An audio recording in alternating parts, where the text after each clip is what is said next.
नमस्कार विद्यार्थी मित्रांनो, मी अनुप नागपुरे तुमचं स्वागत करतोय आपल्या या MCQ मॅरेथॉन सिरीज मध्ये. आपण आज जे MCQ बघणार आहोत ते आहे मित्रांनो लँड ॲक्विजिशन ऍक्ट 2013 चे, जो की एक इम्पॉर्टंट ऍक्ट आहे. साधारणतः 4 ते 5 क्वेश्चन तुम्हाला ऍक्ट वरनं बघायला मिळतील. यामध्ये काही डेफिनेशन्स, काही सेक्शन्स आपण ऍड केलेले आहे. यासोबतच पुढच्या पण येणाऱ्या काही सिरीज मध्ये लाराचे काही इम्पॉर्टंट डिफिकल्ट सगळेच क्वेश्चन आपण कव्हर करणार आहोत या सिरीज मध्ये. आणि सगळ्यात महत्त्वाची गोष्ट काय की या मॅरेथॉन सिरीज सोबतच तुम्ही जे काही प्रिव्हियस इयर क्वेश्चन्स आहेत, म्हणजे 2018, 22 किंवा बाकीचे जे काही ADTPचा पेपर आहे हा सुद्धा तुम्ही बघा, कारण की जेणेकरून याचा फायदा तुम्हाला आपल्या येणाऱ्या 2024-25 च्या असिस्टंट टाउन प्लॅनरच्या पेपरमध्ये नक्कीच होईल. क्लिअर? त्यामुळे सर्वांनी अशा पद्धतीने जर का अभ्यास केला तर मला असं वाटते की इझिली तुम्ही एक्झाम क्रॅक करू शकता. म्हणजेच काय, असिस्टंट टाउन प्लॅनर 2024-25 साठी प्रिपेअर करताना PYQs खरंच खूप महत्त्वाचे आहे आणि इम्पॉर्टंट पॉइंट ऑफ व्ह्यू ने त्याला घ्या. एक्झाम 100% तुम्हाला इझी जाईल. क्लिअर? चला मग आजचा क्वेश्चन, पहिला क्वेश्चन जो आहे लँड ॲक्विजिशन ऍक्टचा तो बघूया. आणि साधारणतः 30-35 सेकंद तुम्हाला मिळत जाईल, त्यानुसार तुम्ही आन्सर करा. ठीक आहे? So let's C. First, who is the officer appointed for the purpose of rehabilitation and resettlement of affected families under the section 43(1). Okay, so collector आहे, कमिशनर आहे, ऍडमिनिस्ट्रेटर आहे की ऑथॉरिटी आहे? तुम्हाला आन्सर करायचंय, पटकन सांगा. ओके, चला मग करेक्ट आन्सर आहे मित्रांनो ऍडमिनिस्ट्रेटर. करेक्ट आन्सर काय? ऍडमिनिस्ट्रेटर. सो ऍडमिनिस्ट्रेटर कोण असतो तर लक्षात ठेवायचंय तुम्हाला की जी कोणी अप्रोप्रिएट गव्हर्नमेंट असेल, ऑथॉरिटी असेल, ते एक ऍडमिनिस्ट्रेटर अपॉइंट करते ज्याची rank joint collector, additional collector किंवा डेप्टी कलेक्टर पेक्षा कमी नसायला पाहिजे. त्यालाच आपण ऍडमिनिस्ट्रेटर म्हणतो किंवा त्यालाच ऍडमिनिस्ट्रेटर म्हणून तिथे अपॉइंट केलं जातो, जो की ही सर्व प्रोसिजर कन्फर्म करून घेते. क्लिअर? सो 1 ला C correct. Affected families includes which of the following? बघा, थोडा ट्रिकी क्वेश्चन आहे. जर का विचार केला तर तुम्हाला चारही अफेक्टेड फॅमिलीज वाटतील, पण यामध्ये आपल्याला affected families in the form of indirectly कोणाला म्हणायचंय असं दाखवायचंय. Only land owner. तर ओनली लँड ओनर ओनली तो नसू शकतो, फक्त लँड ओनरच नसते. लक्षात घ्यायचं. सांगा आन्सर काय आहे?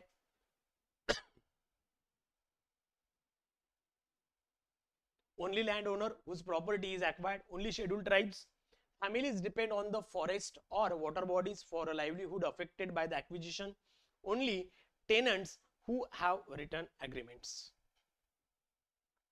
बघा, करेक्ट आन्सर. ओनली लँड ओनरचा अर्थ होतो की ऑब्वियसली लँड ओनर जे आहे ते डिरेक्टली अफेक्टेड असतात. These are the directly affected persons. म्हणून लँड ओनर्स का फक्त अफेक्टेड नसू शकतात. ओनली शेड्यूल ट्राइब्स हे पण नाही. ओनली हा वर्ड जिथं आलाय त्यामुळे ना त्याचे चान्सेस करेक्ट होण्याचे फार कमी झाले आहे. फक्त शेड्यूल ट्राइब्स असतील का तर बिलकुल नाही. किंवा only tenants who has the return agreement, ज्यांच्याकडे तशा पद्धतीचं रिटर्न ॲग्रीमेंट आहे तेही नाही. म्हणून ओनली हा वर्डने काय केले की यांचे करेक्ट होण्याचे चान्सेस कमी केले. आता करेक्ट कोण आहे तर फॅमिली ज्या काही त्या पर्टिक्युलर फॉरेस्टवर किंवा वॉटर बॉडीजवर डिपेंड करतात, ज्यांचं लाईव्हलीहूड त्यावर डिपेंड आहे, ते डिरेक्टली इनडिरेक्टली काय होतात, अफेक्टेड फॅमिलीज म्हणून दाखवले जाऊ शकतात. त्यामुळे ऑप्शन सी हा करेक्ट येणार. क्लिअर? ऑप्शन सी हा करेक्ट येणार. Next, appropriate government for acquisition of land in a multiple state is. In a multiple state is. बघा, मल्टिपल स्टेट हा वर्ड आलाय. ओके, इथे multiple state, it is nothing but the more than one. Okay, more than one state. त्या केसमध्ये appropriate government कोण असतं? Appropriate government कोण असतं?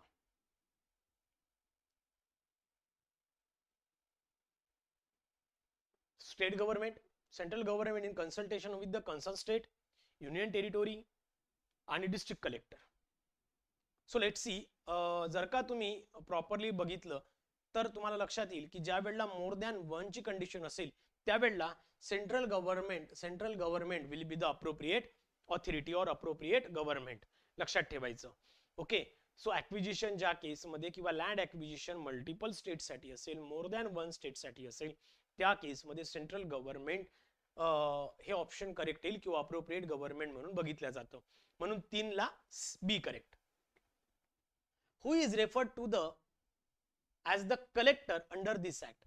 Any person who owns the land, officer specially designated to perform the function under the act, chief minister, the CEO of requiring body. खूप simple आहे. मला नाही वाटत की याला वेळ लागेल. असे जे क्वेश्चन्स असते जे की तुम्ही इझिली सॉल्व्ह करता, यामध्ये तुम्हाला टाइम ऍडजस्ट करायचा आहे अशा सारख्या क्वेश्चन मध्ये, जो की तुम्हाला बाकी क्वेश्चन मध्ये युटिलाइज करता येणार. बरोबर आहे. सो ऑब्विसली क्वेश्चन 4 ला बी ऑप्शन करेक्ट आहे. जो ऑफिसर त्या लँड ऍक्विजिशन साठी अपॉइंट केला जातो त्याला आपण कलेक्टर म्हणतो, ज्याच्याकडे सगळीच ड्युटी असते from acquisition to the compensation और रिहॅबिलिटेशन रिसेटलमेंट पर्यंत. क्लियर. सो 4 ला B correct. Next 5, resettlement area means area where affected families are provided rehabilitation and housing after displacement. Land identified for the future commercial project and agricultural land preserved for farmers and urban development project area. हा पण खूप easy question आहे. Resettlement area म्हणजे कोणता? एकदम simple आहे. जर का तुम्ही ऑप्शन प्रॉपरली स्टडी केली असेल तर तुम्हाला लक्षात येईल. पुन्हा एकदा सांगतोय, कुठलेही कॉपी पेस्ट न्यूमेरिक एमसीक्यू नाही आहेत बरं हे. तुम्ही हवं तर सगळे पेपर्स किंवा बाकी लोकांच्या टेस्ट सिरीज किंवा आपली पण टेस्ट सिरीज बघून घ्यायची, ज्यामध्ये तुम्हाला हे एमसीक्यू मिळणार नाही. सगळे डिफरंट आहे, सगळे वेगळ्या पद्धतीत मी प्रिपेअर केलेले आहे, त्यामुळे व्यवस्थित लक्षात घ्या. ओके. सो रिसेटलमेंट एरिया म्हणजे काय? जे काही अफेक्टेड फॅमिलीज आहे ज्यांना रिहॅबिलिटेट केलं जातं किंवा त्यांना थांबण्यासाठी डिस्प्लेसमेंट झाल्यानंतर जी काही एरिया प्रोव्हाइड केला जातो त्यालाच आपण रिसेटलमेंट एरिया म्हणतो. म्हणजे ऑप्शन ए हा करेक्ट आहे. Clear. Next, how much time should the social impact assessment study be completed from its commencement? 3 month, 6 month, 9 month, 1 year. जेव्हापासून तशा पद्धतीचा कमेन्समेंट झालाय, डिक्लेरेशन झालाय, तेव्हापासून किती टाइम पिरियड मध्ये तशा पद्धतीचा सोशल इम्पॅक्ट असेसमेंट SIA हा कंप्लीट व्हायला पाहिजे? खूप सिंपल आहे. ओके. सो याचा करेक्ट आन्सर आहे मित्रांनो 6 month from the date of commencement. ज्या दिवसपासून तशा पद्धतीची घोषणा झाली आहे तेव्हापासून 6 महिन्याच्या आतमध्ये SIA जो आहे सोशल इम्पॅक्ट असेसमेंट हा कंप्लीट व्हायला पाहिजे आणि खूप महत्वाचा आहे. क्लियर. नेक्स्ट, हा क्वेश्चन थोडासा ना तुम्हाला कन्फ्यूज करू शकतो आणि हा तुम्हाला आपल्या डेफिनेशन्स मध्ये बघायला मिळेल किंवा तुमच्या एका सेक्शन मध्ये पण दिलेला आहे. म्हणजेच काय, सेक्शन नंबर 4 मध्ये जर का तुम्ही बघितलं तर तुम्हाला लक्षात येईल की अशा पद्धतीचा क्वेश्चन सुद्धा येऊ शकतो जो की तुम्हाला कन्फ्यूज करेल की बाबा रे इथे ह्या गोष्टी कशाला आल्यात. While carrying out the social impact assessment study which of the following should also conduct simultaneously if applicable? Environmental impact assessment study, land valuation report, economic feasibility of report, public hearing report. यामध्ये बरेचदा confuse होतं की अरे यार चलो SIA करत आहे त्या केसमध्ये एन्व्हायरमेंटल इम्पॅक्ट स्टडी व्हायला पाहिजे का, कशासाठी? किंवा लँड व्हॅल्युएशन रिपोर्ट पण तयार करायला पाहिजे. ऍक्विजिशन होणार तर त्याचं व्हॅल्युएशन माहित असणं गरजेचं आहे. इकॉनॉमिक फिजिबिलिटी काय असायला पाहिजे ती पण माहित पडेल, जेणेकरून तुमचा प्रोजेक्टला काय टोटल एस्टिमेट आहे ते माहिती पडेल. और पब्लिक हिअरिंग रिपोर्ट सुद्धा महत्वाचा आहे. म्हणजे बघताना असं वाटतं की चारही ऑप्शन करेक्ट आहे की नाही, पण जर का तुम्ही सेक्शन नंबर 4 मधनं गेले तर तुम्हाला लक्षात येईल की ह्या तिन्ही गोष्टी ज्या आहेत ह्या वेगळ्या पद्धतीने आहे. ज्या वेळेला एखादा SIA केला जातो त्याच वेळेला सोबतच सायमल्टेनियसली EIA सुद्धा परफॉर्म व्हायला पाहिजे. एन्व्हायरमेंटल इम्पॅक्ट असेसमेंट स्टडी ही सुद्धा करणं तेवढीच गरजेची आहे, जेणेकरून जो कोणता प्रोजेक्ट तिथे इम्प्लिमेंट केला जाणार किंवा ज्या प्रोजेक्टसाठी ऍक्विजिशन होणार आहे तो एन्व्हायरमेंट साठी फिजिबल आहे की नाही हे सुद्धा सायमल्टेनियसली स्टडी करणं तेवढंच महत्वाचं असते. म्हणून 7th ला A correct. Clear.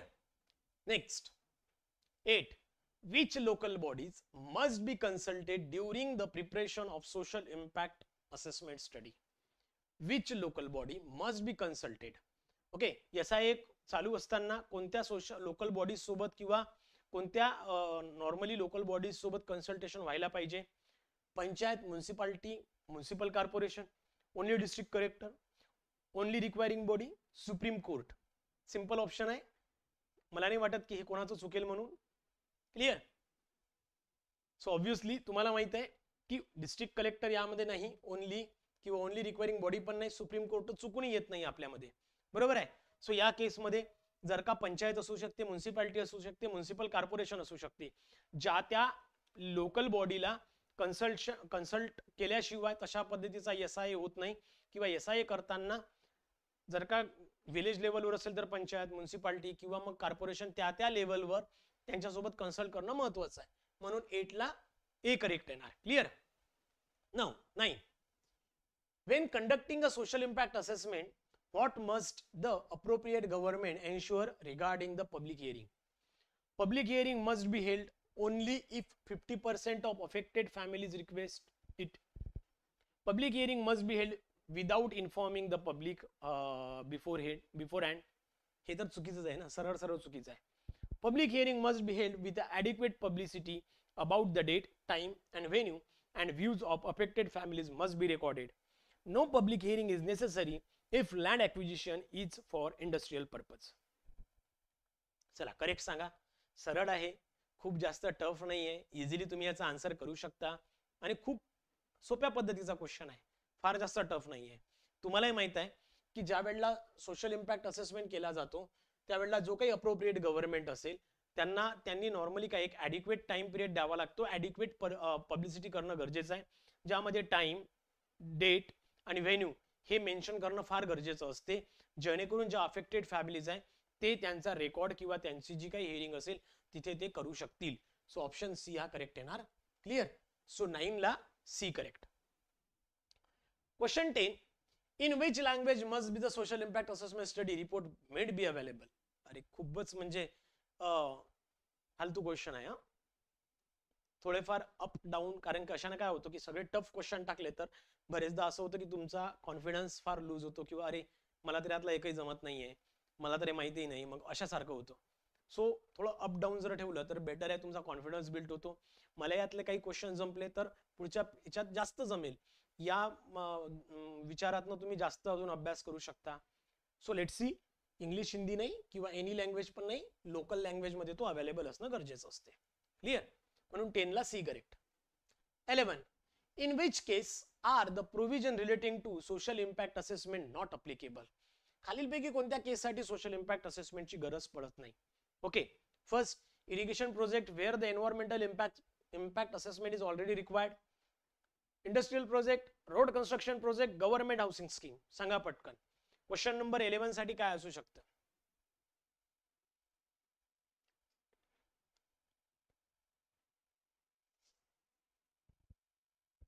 So let's see. Correct answer आहे ऑप्शन ए, ज्यामध्ये इरिगेशन प्रोजेक्टच्या संदर्भात कधीही